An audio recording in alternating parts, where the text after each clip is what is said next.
बिस्मिल्लाहिर्रहमानिर्रहीम रब्बिश इश्रह ली सदरी व यस्सिर ली अमरी वहलुल उक़दतम मिन लिसानी यफ़क़हू क़ौली।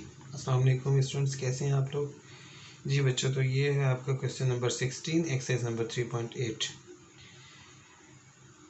y minus X D Y over D X is equal to 3 into 1 plus X D Y over D X. Question number 15 की तरह ही, यानी कि जो भी आपने 2 से लेकर 15 तक के क्वेश्चन मैंने आपको लास्ट लेक्चर में करवाए हैं, सेम उसी तरह से उसी पैटर्न से हमने ये क्वेश्चन करने।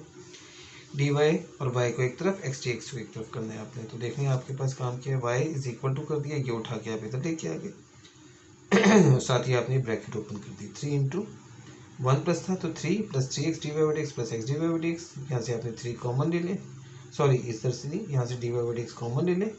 3 प्लस ये चीज़ आ गई आपके पास, D Y by D X common लेने से 3x प्लस एक्स, ठीक है, जो कि 4x बन जाएगा। तो 3 plus 4x D Y by D X की शेप आ गई आपके पास। अब आप 3 प्लस 4x को यहाँ से 3 को उठाएं और इधर लेके आ जाएं y के पास, तो ये y minus 3 into 4x D Y by D X की शेप आ गई। अब उसके बाद में आप 4x D Y by D X को इधर लिख दें, ठीक है, और ये आप इधर लिख दें ताकि आपको सिंप्लीफाई करने में आसानी हो जाए। अब देखें ये y वाली वैल्यू है, ये उठाएं आप यहाँ पे ले आएँ, इसके नीचे आ जाएगा। dx को ऊपर ले जाएं और 4x इधर आएगा तो इसके नीचे आ जाएगा। तो ये चीज़ आ गई आपके पास। अब आप इंटेग्रल ले लें इसका, both sides, taking integral both sides. अब हम इसका इंटेग्रल लेके सीधा सीधा सा आंसर है वो निकाल लेते हैं, ठीक है। ये शेप आ गई आपके पास।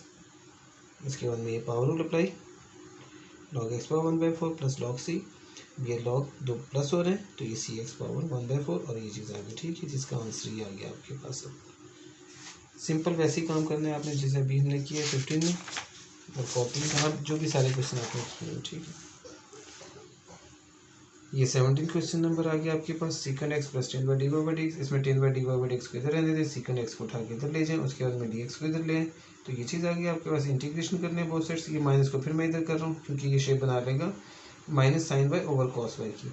और सीकंड एक्स आपके पास आ गया जिसका इंटीग्रल आपको पता है log secant X plus 10 X होता है। ये सारा क्वेश्चन सेम वैसे ही है, cos Y is equal to करके ये आंसर आ गया 17 क्वेश्चन का। आगे 18 क्वेश्चन है, ये आपको इस तरह से दिया हुआ है, E power X plus E power minus X में D Y by D X के साथ। इसमें हम ये कर लेते हैं, इसको इधर ले जाएं और ये भी आप उठा के इधर ले आए, तो ये शेप आ गई आपके पास, ठीक है। डी यहाँ पे अकेला डी वाई रह गया। अब आपने इंटीग्रेशन कर लिया बोथ साइड्स। अब आप देखें इसमें मुश्किल चीज़ नहीं है, ये आपको शक्ल से मुश्किल लग रहा था लेकिन बेसिकली देखें तो इसका डेरिवेटिव ऊपर मौजूद है। लेकिन ई पावर एक्स का डेरिवेटिव ई पावर एक्स और ई पावर माइनस एक्स का डेरिवेटिव ई पावर माइनस एक्स और साथ -1 आ जाएगा माइनस एक्स का डेरिवेटिव, तो वो माइनस ई पावर माइनस एक्स बन जाएगा, यानी इस पूरे का डेरिवेटिव ऊपर मौजूद है। तो y is equal to log E power X plus E power minus X plus C, ये आपका आंसर आ गया, ठीक है। तो ये हमारा 18 तक के क्वेश्चन कंप्लीट हो गए। आगे 19 से क्वेश्चन थोड़े से चेंज है। देखिए क्वेश्चन नंबर 19 में वो कह रहा है कि find the general solution of the equation D Y over D X minus X is equal to X Y square. Also find particular solution if y is equal to 1 when x is equal to 0। आधा काम, बल्कि आधे से ज़्यादा काम तो हमारा वही है जो हम अभी तक करते रहे, ठीक है। आखिर में हमने थोड़ी सी चेंज करनी, यानी कि जब हमारा आंसर निकल आता था 18 तक के जितने क्वेश्चन हमने किए, तो वहाँ पे जब आंसर निकल आता था तो उसके बाद हमने ये वैल्यूज पुट करनी होगी जो आपको दी हुई है वाई की और एक्स की तो फिर थोड़ा सा क्वेश्चन हमने आगे फर्दर करना उसमें। बाकी काम ऐसे ही है जैसे पीछे हमने किया था। ये शेप दी हुई है आपको, एक्स को उठाएँ आप इधर ले आएँ, ये चीज़ आ गई। यहाँ से एक्स कॉमन ले लें तो ये एक्स इंटू वाई के प्लस 1 आ गया। अब आप इसको देखें कि आपने क्या किया, एक्स वाली एक जगह, डी एक्स वाली एक जगह, वाई और डी वाई वाली एक जगह, ठीक है, ये चीज़ आ गई आपके पास। अब आप इंटेग्रल बोथ साइड्स कर देंगे, इसका integral tan inverse Y is equal to X square over 2 plus C आ गया। अब ये जब आ गया आपके पास, ठीक है, ये आपका आंसर आ चुका। अब यहाँ हमने वो वैल्यूज पुट करनी है जो उसने दी हुई थी कि y is equal to 1 X is equal to 0, वो हम यहाँ पुट कर देते हैं, put y is equal to 1 and x is equal to 0, जिससे हमारे पास c का आंसर निकल आएगा। जब c का कोई आंसर निकल आएगा तो वो हम इस इक्वेशन में पुट कर देंगे जो हमारे पास ये आई हुई थी। आंसर ये था ना, ठीक है। यहाँ हम c की वैल्यू बस हम पुट करनी है, हमने यहाँ से निकाल के y और x की वैल्यू पुट करके ये हमारे पास चीज़ आ गई, ठीक है। तो c आ गया π/4। ये c की वैल्यू जो π/4 है ये हम इक्वेशन नंबर 1 में पुट करेंगे, तो tan inverse y is equal to X square over 2 plus π/4 आपका आंसर आ गया, ठीक है। इसी तरह से आपका 20वां क्वेश्चन है जिसमें आपको वो कह रहा है कि solve the differential of dx over dt is equal to 2x given that x is equal to 4 when t is equal to 0। dx over dt is equal to 2x आपको दिया हुआ उसने, ठीक है। आपने इसके साथ भी वही काम करना है, x वाली एक जगह कर ली और dt को हमने एक जगह कर दिया, ठीक है। dx over x is equal to 2dt कर दिया, ये चीज़ आपकी इंटेग्रल लेने से। फिर log x is equal to 2t आया प्लस log c करके लिख दिया। अब इसी तरह से हमने 2t के साथ log e लिखना है, 2t इंटू लॉग ई, और ये log c आपने वैसे लिखना था, ठीक है, जो मैं भूल गया लिखना, ये आ गया। अब अच्छा नहीं सॉरी, ठीक है, ये यहाँ तो नहीं, यहाँ से log c को हम उठा के इधर लेके आ गए इसके पास। उसकी भी वजह ये log x minus log c is equal to 2t log e बना, तो log e पावर 2t बन गया ये, ठीक है, और ये log x ओवर c बन गया। तो ये आपके पास x over c is equal to e power 2t, ये आपके पास आंसर है इसका। तो x is equal to c e power 2t बन गया। ये आपके पास फर्स्ट इक्वेशन बन के आ गई, ठीक है। ये हमारे लिए आसानी होगी इस तरह से करने में। अब हम x की वैल्यू 4 और t की वैल्यू 0 पुट कर देते हैं। तो x is equal to 4 and c is equal to e is equal to e power 2 into 0, तो e पावर 0 बन जाएगा, ये c e पावर 0। तो c इज इक्वल टू 4 आ गया क्योंकि e पावर 0 1 के बराबर है, तो c की वैल्यू आ गई। ये c की वैल्यू आप इधर पुट कर देंगे इस इक्वेशन में, तो x is equal to 4 e power 2t आपका आंसर आ जाएगा, ठीक है। ये आ गया आपका आंसर, ठीक है, x is equal to 4 e power 2t। आगे 21 क्वेश्चन है, उसके अंदर भी हमारे पास ऐसे ही है काम। लेकिन लिखा हुआ solve the differential equation ds over dt plus 2st is equal to 0। Also find the particular solution if s is equal to 4e when t is equal to 0, ठीक है। सेम उसी तरह से हमने शुरू किया। अब देखिए, इसको पहले आप इधर लेके आ जाए -2st। अब आप s वाली को इसके पास कर लें और dt को आप इधर कर लें, ठीक है। तो ये -2t इंटू dt और 1 ओवर s ds आ गया, ठीक है। अब आपने इंटीग्रल बोथ साइड्स कर दिया। अब आपके पास ये log s आंसर आ गया और ये -2t square over 2 plus log c आ गया। अब ये -t square into log e करके लिख दिया प्लस log c। अब ये जो चीज़ है ये log e power -t square बन गई, ये आपको पता है, -t स्क्वायर उठा के इसके ऊपर ले गई, तो ये चीज़ आ गई प्लस log c। अब ये log c e power -t square और log s is equal to c e power -t square आ गया। ये आपके पास आंसर आ गया, जिसे आप फर्स्ट इक्वेशन करके लिख देंगे।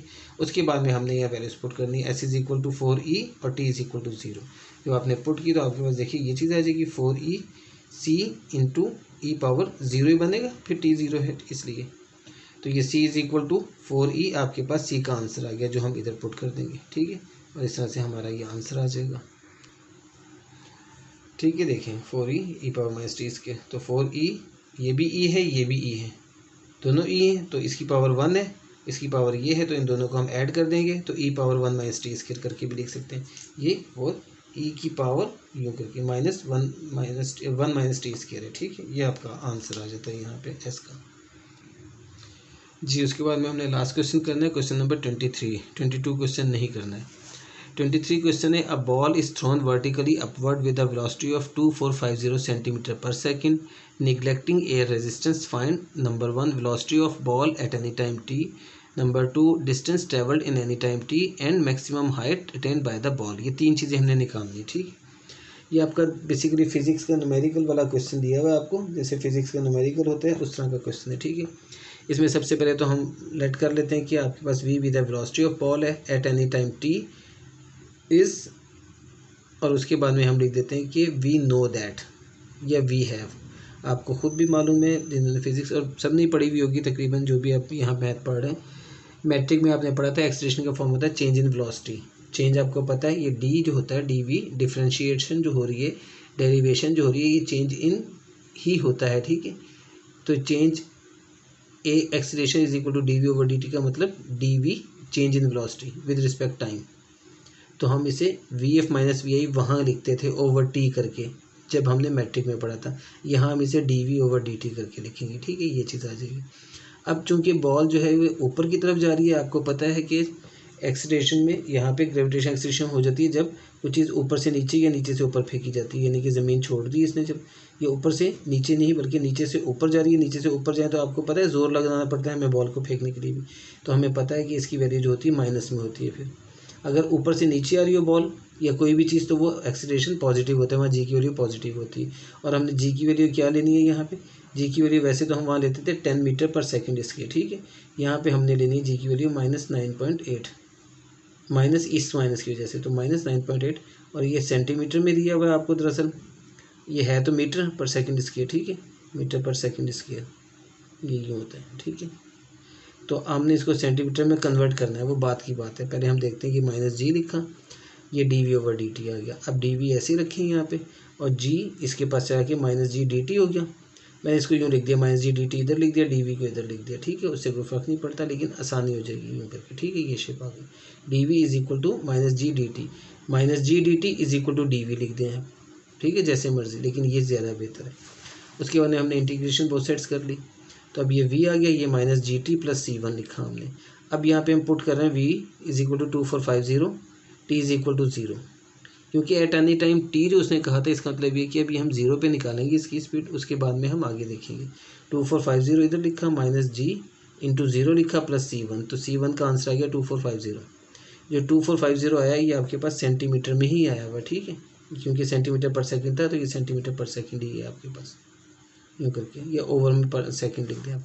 अब हम क्या करेंगे, hence v is equal to आपके पास ये आ गया minus G T plus 2450, C1 की वैल्यू लिख दी हमने, ठीक। अब यहाँ पे आपका काम है थोड़ा सा जैसे हमने ख्याल रखना है। अब हम g की वैल्यू लिखेंगे 9.8।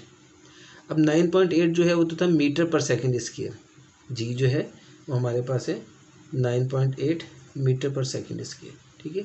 जब हमने इसे सेंटीमीटर में कन्वर्ट करना है तो आपको मालूम है कि मीटर सेंटीमीटर में 100 का डिफरेंस होता है, तो 9.8 मल्टीप्लाई बाय 100 करेंगे तो ये सेंटीमीटर बन जाएगा पर सेकंड स्क्वायर, ठीक है।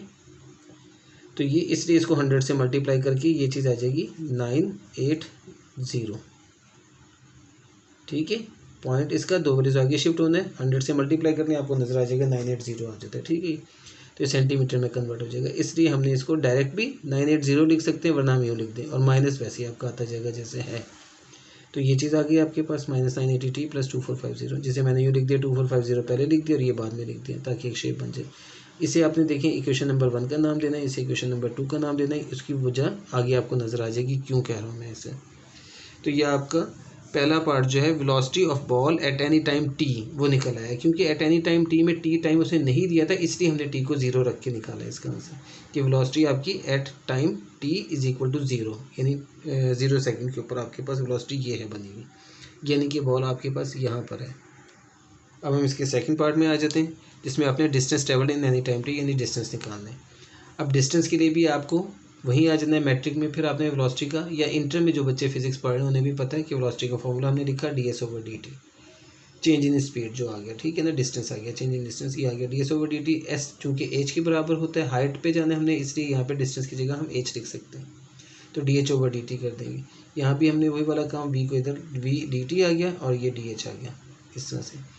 v की जगह मैंने v की वैल्यू पुट कर दी 2450 माइनस 980t, ये जो अभी हमने आंसर निकाला था वो लिख दिया, into dt equal to d. अब आपने इसको अलग अलग इंटेग्रल के अंदर लिख दिया, ये आपने डी को मैंने देखे उठा के यहाँ लिख रहा हूँ और इसको इधर, क्योंकि मैंने एच का आंसर निकालना है ना, इसलिए मैं इसको इधर लिख रहा हूँ। बाकी काम वही है 2450 into D T minus 980t into D T, ये लिख दिया आपने इंटेग्रल के अंदर, बोथ साइड्स टेकिंग इंटेग्रल। जब हमने किया तो डी एच को यहाँ लिख के इसको इंटेग्रल में लिख दिया, इसका आंसर एच आ गया इंटेग्रल, ये 2450t आ गया, ये माइनस 980t² ओवर 2 आ गया, प्लस C2 यहाँ हम कह देंगे इसको, ये दोनों सॉल्व होकर 490 बन गया, ये वैसे ही आ गया आपके पास। अब यहाँ पे हमने फिर h इज इक्वल टू 0 और t is equal to 0 put कर देना, क्योंकि यहाँ भी उसने एट एनी टाइम t कहा था हमें, t इज इक्वल टू 0, और हाइट भी हमने यहाँ पे 0 रखनी है। तो हाइट 0 रखेंगे तो c का आंसर निकलेगा, t और हाइट दोनों 0 रखेंगे तो c का आंसर निकलेगा।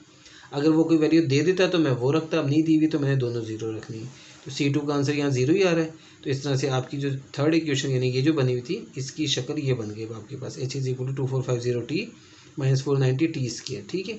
C2 क्योंकि 0 है इसलिए वो ख़त्म हो गया आपके पास। तो ये आपका हाइट आ गई, यानी कि distance travelled in any time t, ये वो आ गया, क्योंकि डिस्टेंस आपने हाइट पे कवर किया है ना, तो इसलिए वो डिस्टेंस एज की सूरत में आप s भी लिख सकते हैं, आप s से ही कर लेते सारा क्वेश्चन, एज ना लिखते, लेकिन एज आपको हाइट बताता है इसलिए हम एज में कर रहे हैं इसको, ठीक है। अब हम आ जाते हैं अपने लास्ट पार्ट के ऊपर, वो कहता है लास्ट पार्ट के ऊपर एट मैक्सिमम हाइट आपने बतानी है attend by the ball, maximum height attend by the ball, यानी कि मैक्सिमम हाइट आपने अब बतानी है, एज की वैल्यू ही आपने बतानी है एट बाय द बॉल, जो बॉल ने कवर की है। अब देखें जब बॉल आपकी हाइट पर गई, यहाँ से आपने फेंकी और यहाँ चली गई बॉल, ये है इसकी हाइट जैसे मैक्सिमम है, ठीक है। यहाँ पे भी आपने फिजिक्स में पढ़ा हुआ है, जब बॉल नीचे से ऊपर फेंकी जाती है तो ज़ाहिर किसी वेलोसिटी से फेंकी गई, जब वेलोसिटी पे फेंकी, जब वो मैक्सिमम हाइट पे पहुँचती है तो इधर आके उसने रुकना है, 1 सेकंड के 1000वें हिस्से के लिए भी सोचने तो वहाँ आके रुकना है उसने, और वो होता था आपका VF, जहाँ पे VF आपका 0 हो जाता था।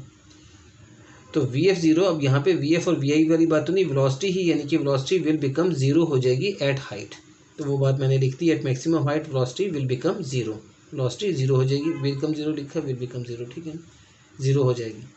तो इसका मतलब है कि वेलोसिटी ज़ीरो होने का मतलब क्या है कि आपकी जो इक्वेशन थी ये वाली, जहाँ वेलोसिटी के बराबर था 2450 minus 980 t is equal to v, तो वी आपका ज़ीरो हो जाएगा, यानी ये जो चीज़ थी इक्वेशन नंबर 2, ठीक है।